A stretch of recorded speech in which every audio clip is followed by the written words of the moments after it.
Back in 1969, I was in the ninth grade, and I'd been using an Instamatic camera, 126, to take pictures. And um, I like taking pictures, but I wanted to step up to something that would look a little bit better. So I decided to buy a Petri 35 millimeter rangefinder camera, almost identical to this one. My original Petri is needs to be repaired. It doesn't work. So I looked around when I decided I wanted to try to experience that again, and I found this one for $25 plus $10 shipping and handling, and and I got it. First thing I noticed when I got it is I was not able to adjust the ASA setting on it, so I put a drop of WD-40 on it, worked it back and forth, and now all the wheels are working well. They're a little bit tight, but they work well. What you do when you have this camera is after you buy your film and put it in there, pay attention to the type of film speed that you're putting in the camera. You pop this little lever up there and the back cover comes open. You put the film in on this side, and then you expand the film over to this side, and there's a take-up reel over here with a slot in it. You slide the film into that slot, you advance the film with this lever, take a picture, shut the back, advance it, take a picture, advance it, and then you're ready to take a picture with it. First thing you would do after you've loaded the film is set your ASA or ISO. It's the same thing, and back in the 60s it was referred to as ASA, and they changed that name to ISO, but it's the same thing. If you buy a film and it's ISO 400, you'd set it here for 400. Once that's done, in order to take a picture, you want to adjust your film speed, and your aperture, and your focusing. So we'd start out with the films, or with the shutter speed first, and on this one, a shutter speed of 500. Go back up here. Well, the 500 up here over here is a very fast shutter.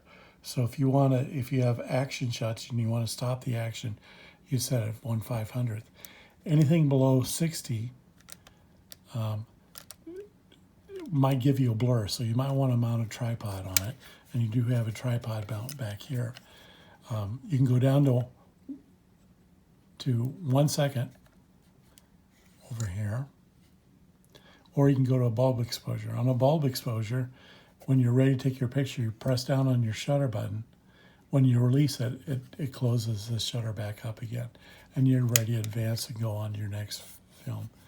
After you have your ISO settings and your aperture settings and your shutter speed settings, and you focus it, you want to set use the first three to set your light balance here, and there's a meter for the light balance here, and you can see a little red meter there, and there's also a meter inside of the viewfinder. When you adjust these things, it centers that meter, and once it's centered, it's ready to expose properly. The focus ring here allows you to go down to 2.75 feet or up to infinity. When you're in good light conditions, you can focus through your viewfinder here, but it's difficult on low light conditions, so you might want to set the distance from your subject on the camera itself and then take your picture. It does have a cold shoe, not a hot shoe, a cold shoe to mount your flash on here. You want to set your shutter speed to 1/60th of a second, and then you need an accessory cable to plug in down here on your camera in order to take flash pictures. Once you set up the ISO setting on your flash, it'll tell you what to set your aperture to. So you'd set your aperture here, focus, and take your picture. When you've exposed all your pictures, it'll show right here how many pictures you've exposed. If you have 24 exposure, you'll get to an end that you'll see 24, 25 here, or you won't be able to wind any further. When you get to that point, it's time to take the film out and send it in for processing. To do that, you press this button here that releases the take-up reel, and then you rewind the film. There's a little lever that pops out here. Rewind it until it pops back into here. When it moves freely or you hear it clicking as you're turning, the film is back in there. So you'd hit this lever, pop the film out, take it to your lab for processing. Here in Omaha, there's one local lab that will do the processing in one day. Most of the others, you have to send it off, and it takes about a week to do it. It's not like it used to be one-day processing on any film that you do nowadays. And it's a little expensive both for the film and the processing.